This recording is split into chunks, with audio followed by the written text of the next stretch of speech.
Hey y'all, I'm Angela Walters and I'm excited to be back home from my trip to Alaska.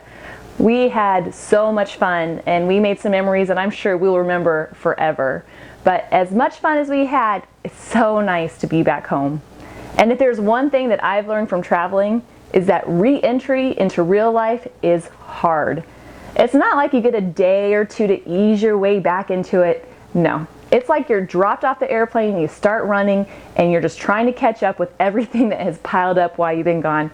Oh, I get tired just thinking about it.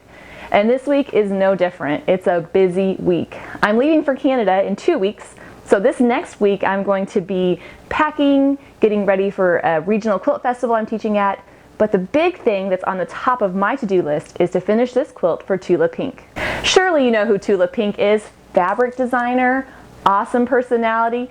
I'm privileged to get to quilt her quilts for her and to get to call her a friend. This week I need to finish up her bloomers quilt before I head out of town. So I thought it'd be fun to take you in on the process and let you see what goes into working on one of her quilts. The quilt I'm working on is called Bloomers, and she English paper pieced it so that all the little pieces of fabric are fussy cut and make beautiful arrangements. And that's why I love quilting her quilts. I get to work with so much fun detail. Tula and I have collaborated for several years. We have worked on so many quilts, I don't even know if I could think of them all right now. We've actually wrote a book together called Quilt with Tula and Angela, and she also only lives about an hour from me, so we get together for coffee quite regularly, especially when we're doing the quilting drop-off or pickup. Now this quilt, we've already talked about how she wants it quilted, and the one thing that she really wants the quilting to emphasize are the ring of solid stars around those beautiful prints. What I love about working with her is that she never tells me exactly what to do, she gives me a direction and then lets me run with it. So it's always fun to come up with new and interesting ways to quilt her quilts so that I can try to surprise her each time.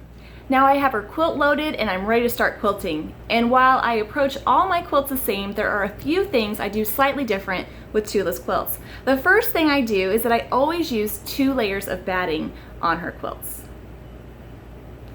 The reason I love to use 2 layers of batting is that when she's hanging or displaying them at quilt market or trunk shows, it's going to make them lay nice and flat and kind of really take away any of those creases.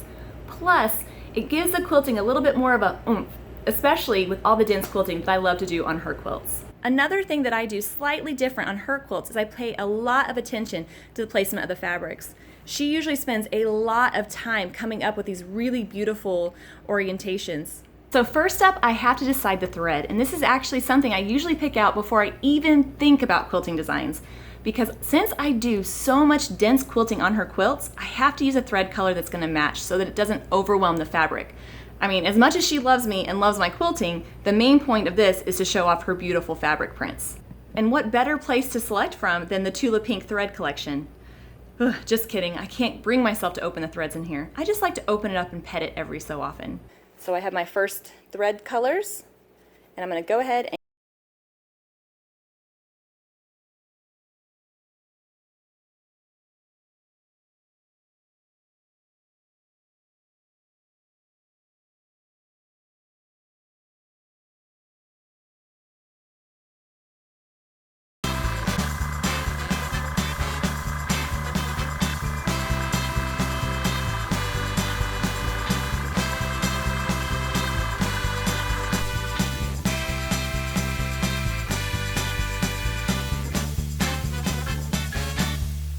okay, so I've been at it for 3 minutes, but I wanted to show you how much progress I've made. So I've got the first part of the red done, but the thing about her fabrics is she used so many different colors. That means I have to change threads to quilt this little guy right here. Isn't he so cute? But even though it can be time consuming, I think it's so important if the quilting enhances the quilt top. So it's just a part of quilting the quilt. So I'm going to change threads and keep moving on. I'll check back with you in a little bit to show you how it's going.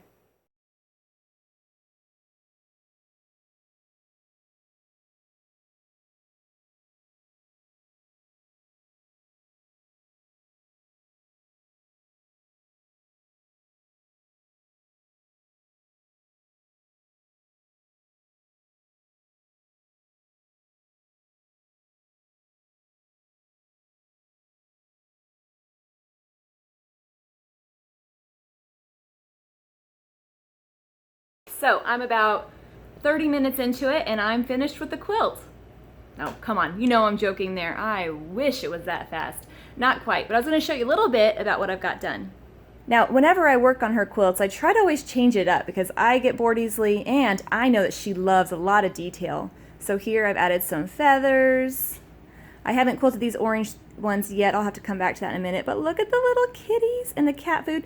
And this is how you know that she is amazing. That is one teeny, tiny, itty bitty piece, and she cut that out and sewed it together.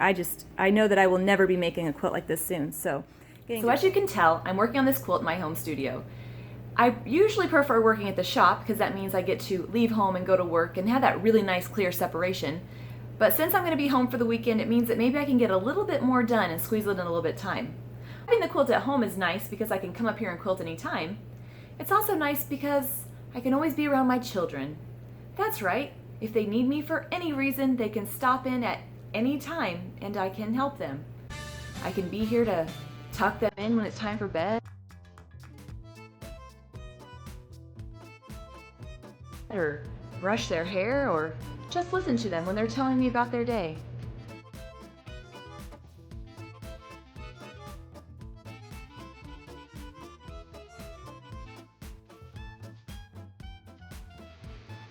I'm just kidding. My kids are perfect angels.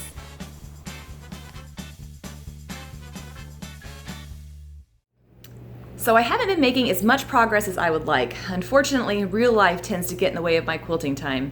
I've almost got it done. I could probably finish it tonight if I stay up pretty late. Good thing I like being up after.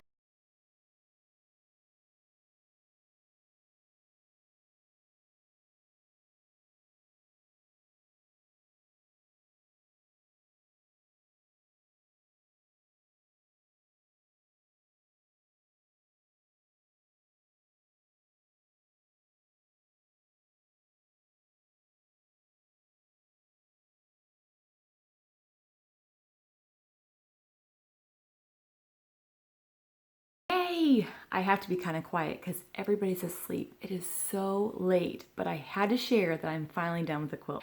Now I'm gonna have to take it off tomorrow because I want to show you the whole quilt in all its beautiful detail. But right now I just want to do a little happy dance because it's finally finished. I'm gonna turn the lights off and I'm heading to bed. I'll see you tomorrow. Well, look at that. It's daytime outside. It's actually pretty late in the morning. I may have slept in. Now that I'm wide awake, I can finally take the quilt off the frame so that you and I can see what it looks like. This is actually my favorite part about quilting a quilt, taking it off the frame and getting to see the whole thing in its entirety for the first time. Let's do it. Well, I think we can call this a success. I love how it turns out, which, if I'm being honest, that doesn't happen all the time. I mean, it always happens with Tula's quilts, but there are times I quilt designs and I think, man, I probably should have done something different, or I wish it looked a little bit not like that, but this one turned out great. I especially love how the 2 layers of batting allows that quilting to pop up just a little bit more, so you can really see the texture of all the designs that I've added to the quilt. Now all I have to do is trim the threads, fold it up, and get it to her, so fingers crossed she loves it as much as I do. Thank you so much for watching. I hope you'll leave comments below letting me know what you think or what things you'd like to see me include in future episodes. So next week I'm heading to Canada and I can't wait to share my fun adventure with you. Happy quilting!